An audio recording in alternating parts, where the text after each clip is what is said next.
Hello students, good morning. आपका जो second number chapter चल रहा था उसको आगे कंटिन्यू करते हैं।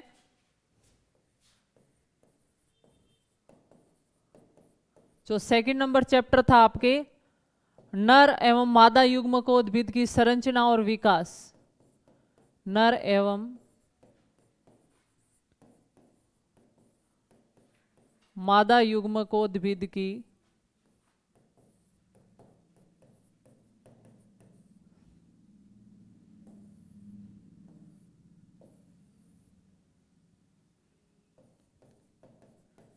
संरचना एवं विकास।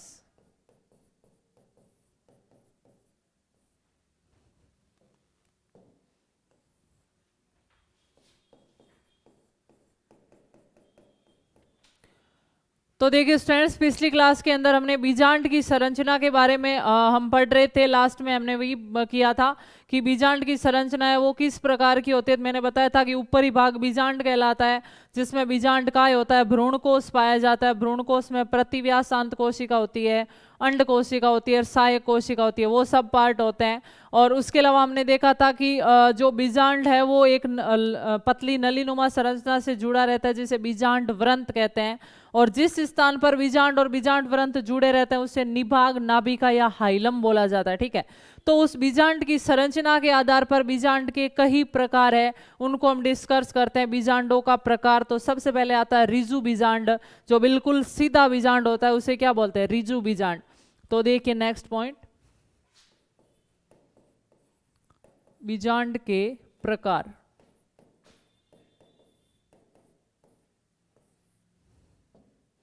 जो सबसे पहले प्रकार का बीजांड होता है उसे बोलते हैं रिजु बीजांड।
देखिए ये संरचना क्या है? बीजांड व्रंत, ये है निभाग या इसे हाइलम भी बोलते हैं, या नाभिका। जहां से बीजांड व्रंत और बीजांड जुड़ा रहता है उस भाग को क्या बोलते हैं? हाइलम या नाभिका। ये कहलाता है बीजांड काय। और ये कहलाता है भ्रूण कोश।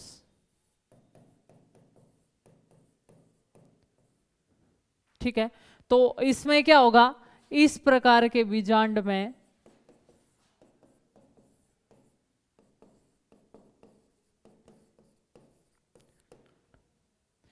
बीजांड संरचना, बीजांड वृंत तथा नाभिका एक सीधी रेखा में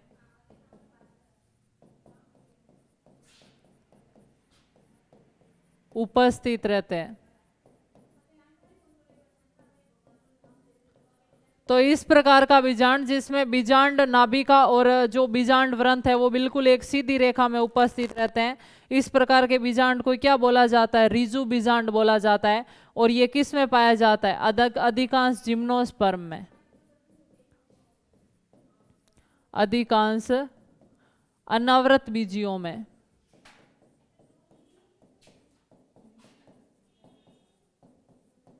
अधिकांश जिम्नोस्पर्म में या अनावृत बीजियों में किस प्रकार का बीजांड पाया जाता है, रिजु बीजांड पाया जाता है। ठीक है, नोट कर लीजिए।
देखिए स्टूडेंट्स, ये रिजु बीजांड हो गया। अगला जो बीजांड का प्रकार है वो है प्रतीप बीजांड।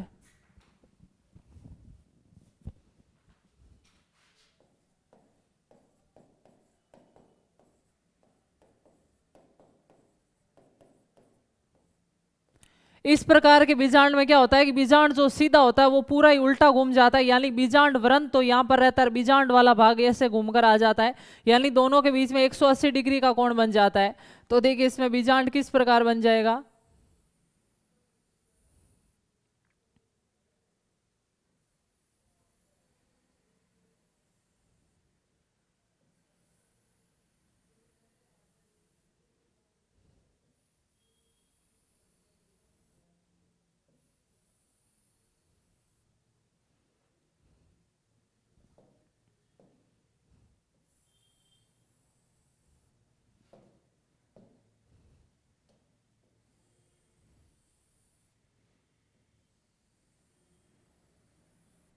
ये हो गया बीजांड वृंत, ये हो गया हाइलम या नाभिका, और ये बीजांड का ये भ्रूणकोश,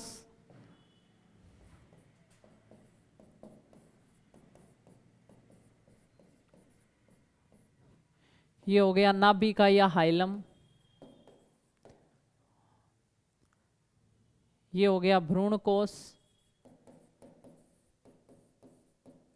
ये हो गया बीजांड।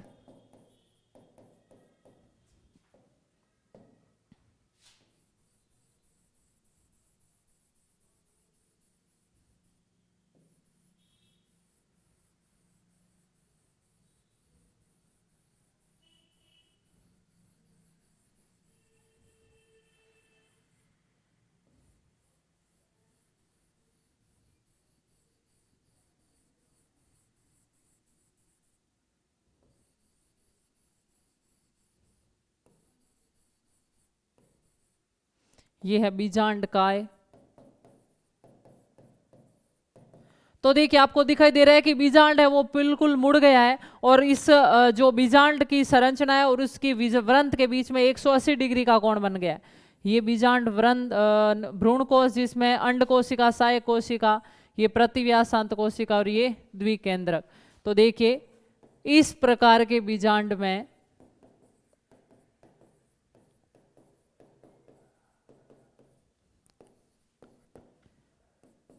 बीजांड काय, बीजांड तथा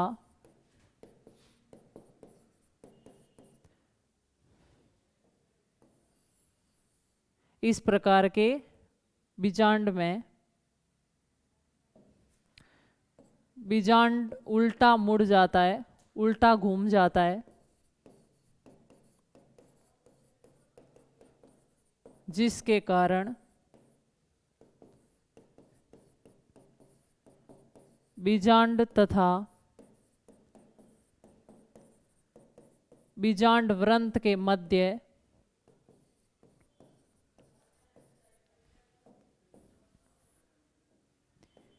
180 डिग्री का कोण बन जाता है, और अधिकांश आवर्त बीजियों में एंजियोस्पर्म में इसी प्रकार का बीजांड पाया जाता है। ने उदाहरण है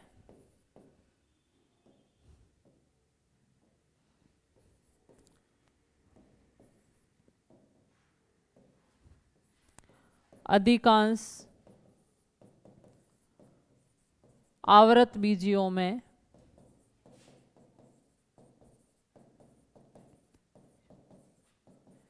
इसी प्रकार का बीजांड पाया जाता है। ठीक है, नोट कर लीजिए।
तो देखिए स्टूडेंट्स, ये प्रति बीजांड हमने देखा कि इसके अंदर बीजांड वृंत और बीजांड के मध्य 180 डिग्री का कोण होता है। लेकिन एक पॉइंट ये भी ध्यान रखना कि प्रति बीजांड के अंदर बीजांड और नाभिका है वो बिल्कुल एक सीधी रेखा के अंदर देखिए व्यवस्थित है। ठीक है, तो इसमें ये पॉइंट भी नोट कर लेना आप।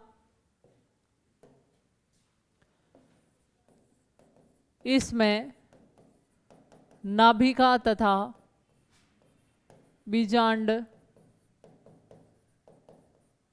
एक सीधी रेखा में स्थित रहते हैं।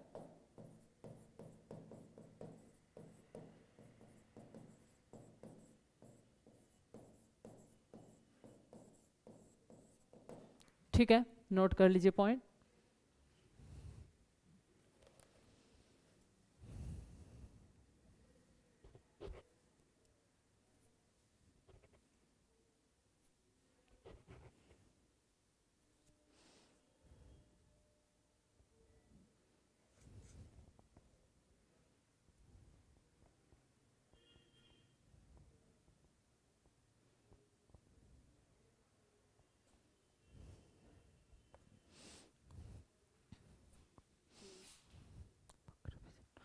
इसके बाद जो तीसरा प्रकार है वो है वक्र बीजांड।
देखिए स्टूडेंट्स, इस प्रकार का जो बीजांड है इसके अंदर ये है बीजांड वृंत,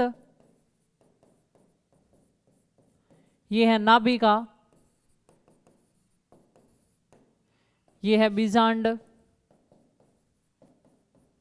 और ये है बीजांड द्वार।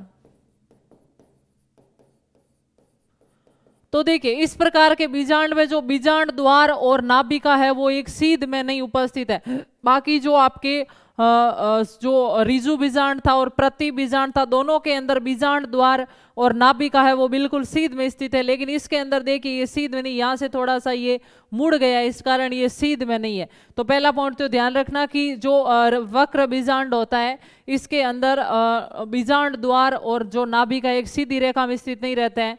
दूसरा पॉइंट, ये बीजांड वृंत ऐसे है और नाभिका ऐसे है, यानी दोनों के बीच में कोण कितना बन रहा है, 90 डिग्री का कोण बन रहा है। तो बीजांड वृंत और नाभिका इसमें 90 डिग्री के कोण पर है वो उपस्थित रहते हैं। तो ये पॉइंट देखिए, इसमें इस प्रकार के बीजांड में नाभिका तथा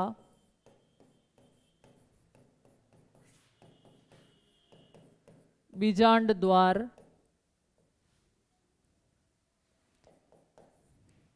एक सीधी रेखा में उपस्थित नहीं होते हैं।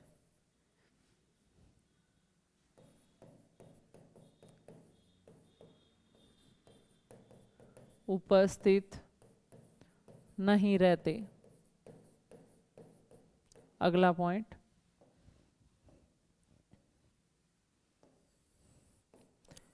इस प्रकार के बीजांड में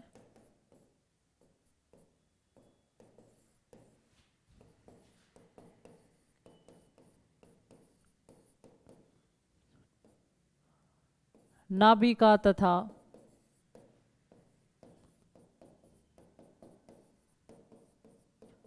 बीजांड वृंत के मध्य 90 डिग्री का कोण होता है। 90 डिग्री को कोण को क्या बोलते हैं? समकोण। ठीक है, तो आपको पूछा जा सकता है कि किस प्रकार के बीजांड में नाभिका और बीजांड वृंत के मध्य समकोण बनता है? तो वक्र बीजांड में, और इसमें जो नाभिका और जो नाभिका और बीजांड द्वार है वो भी एक सीधी रेखा में उपस्थित नहीं रहता है, क्योंकि इसमें बीजांड है वो घेरे के रूप में, वक्र के रूप में, वृत्त के रूप में थोड़ा सा घूम गया। नोट कर लीजिए।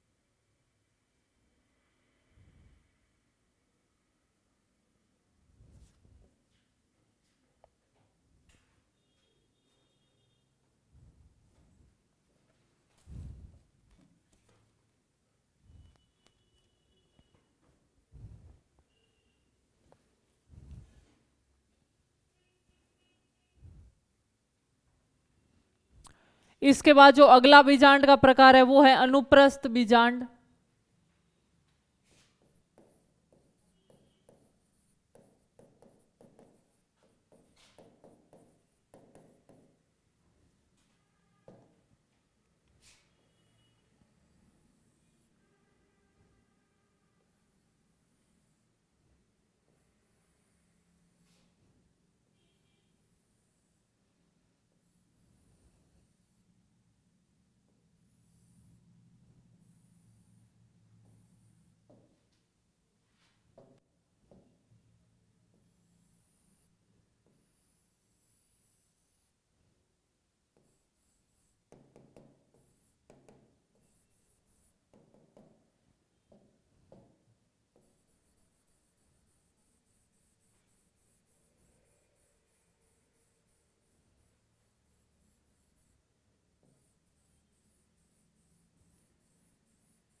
तो देखिए स्टूडेंट्स, ये जो अनुप्रस्थ प्रकार का बीजांड है इसके अंदर क्या होता है कि जो बीजांड बीजांड व्रंत बीजांड बीजांड द्वार और नाभिका है वो एक सीध में उपस्थित रहते हैं, तथा ये तीनों ही मिलकर बीजांड व्रंत के साथ कैसा कोण बनाते हैं, 90 डिग्री का कोण बनाते हैं तीनों ही।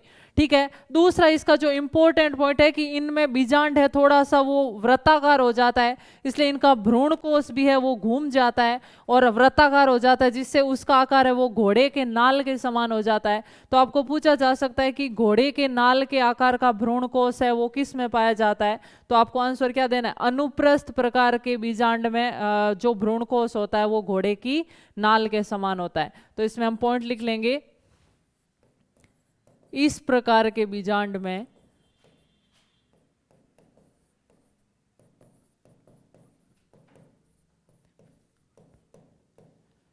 बीजांड द्वार, बीजांड काय तथा नाभिका तीनों ही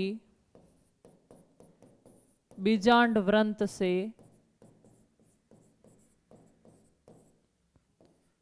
समकोण पर स्थित रहते हैं।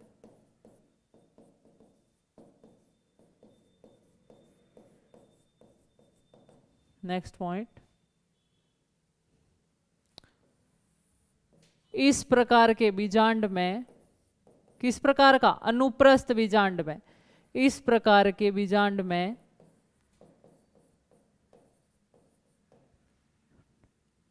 भ्रूण कोश घोड़े की नाल के समान होता है, नाल के आकार का होता है।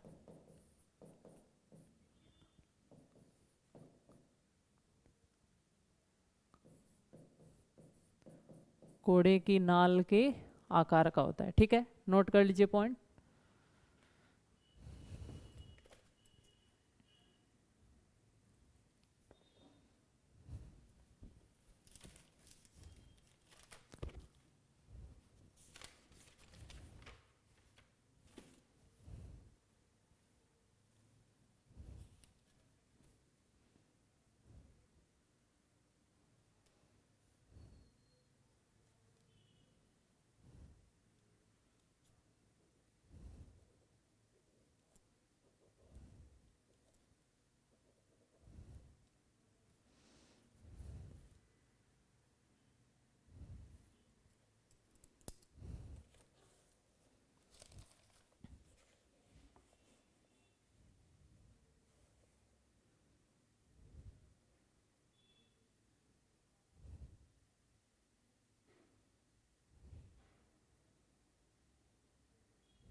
इसके बाद जो अगला बीजांड का प्रकार है वो है अर्ध प्रतीप बीजांड।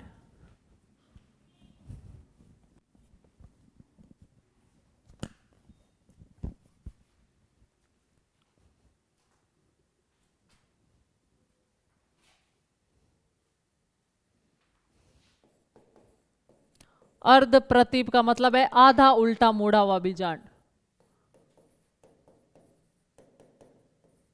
अब देखिए इस प्रकार के बीजांड के अंदर क्या होगा कि जो बीजांड है वो आधा मुड़ा हुआ रहेगा, यानी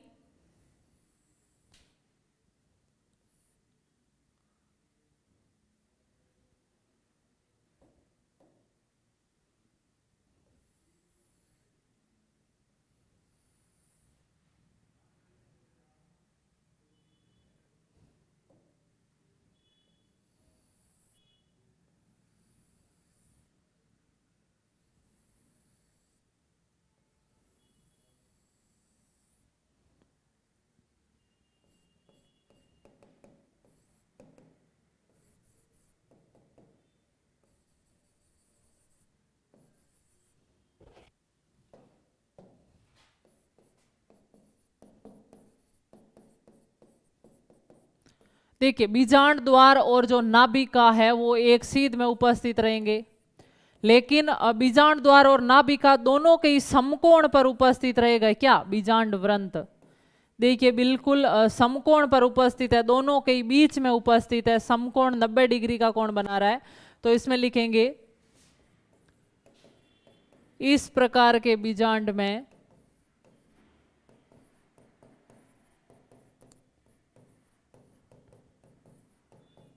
बीजांड द्वार तथा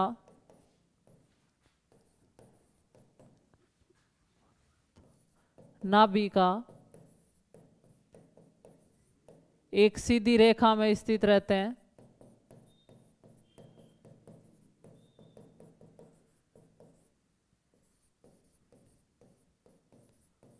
परंतु बीजांड वृंत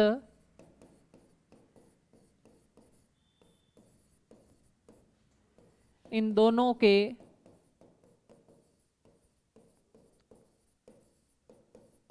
समकोण पर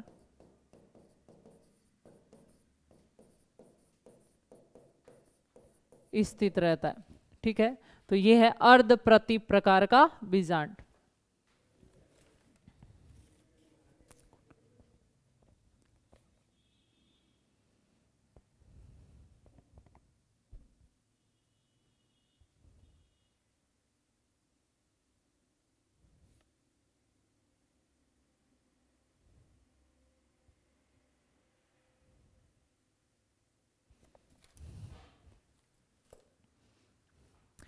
इसके बाद जो अगला लास्ट प्रकार है वो है कुंडलित बीजांड।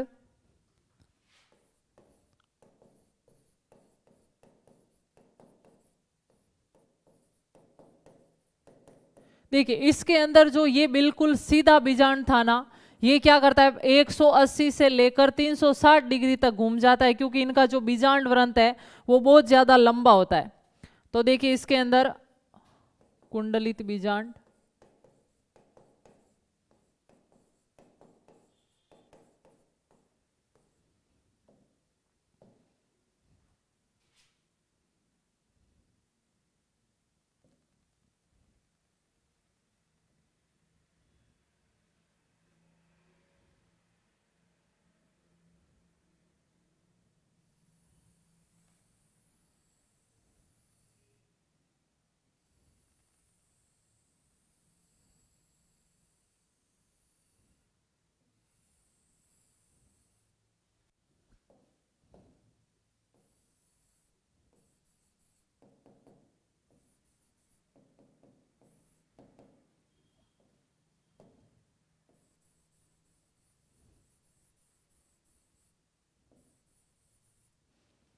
ये है नाभिका। ये बीजांड वृंत जो घूमकर इसने बीजांड को चारों तरफ से घेर लिया है, क्योंकि अत्यधिक लंबा होता है। और ये है बीजांड काय।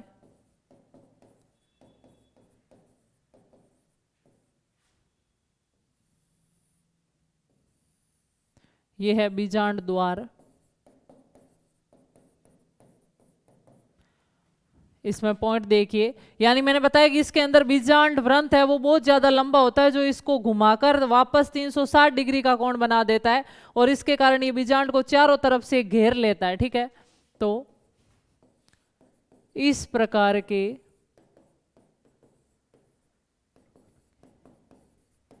बीजांड में बीजांड वृंत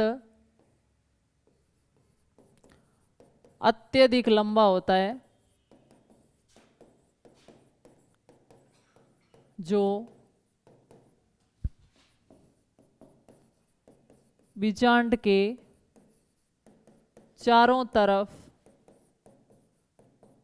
लिपटा हुआ रहता है।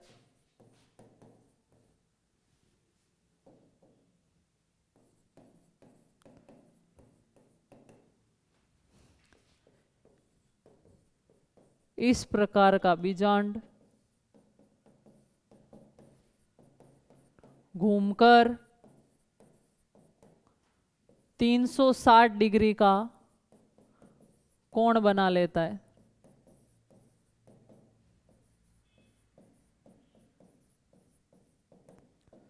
ठीक है, नोट कर लीजिए पॉइंट को।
तो देखिए स्टूडेंट, इसमें हमने बीजाणुओं के प्रकार को देखा और अब जो अपने लास्ट टॉपिक बचता है गुरु बीजाणु जनन, यानी जो ये अंड कोशिका बनी थी इसके अंदर, भ्रूण कोश के अंदर, इसका निर्माण कैसे हुआ। हमने नर युग्मक की संरचना जो विकास हुआ था उसका मात्र कोशिका के द्वारा, लघु बीजाणु मात्र कोशिका के द्वारा जनन, अर्धसूत्री विभाजन के द्वारा हमने देखा था। तो इस गुरु बीजाणु का निर्माण या मादा युग्मक का निर्माण है, वो अंड कोशिका का निर्माण है, वो कैसे होता है, तो उसको बोलते हैं गुरु बीजाणु जनन, यानी गुरु बीजाणु मात्र कोशिका के द्वारा गुरु बीजाणु का निर्माण करना क्या कहलाता है, गुरु बीजाणु जनन। तो इसको हम करते हैं नेक्स्ट क्लास के अंदर। अभी तक ही थी अपनी क्लास, मिलते हैं नेक्स्ट क्लास में जो बाकी का आपके पोर्शन है। Thank you so much.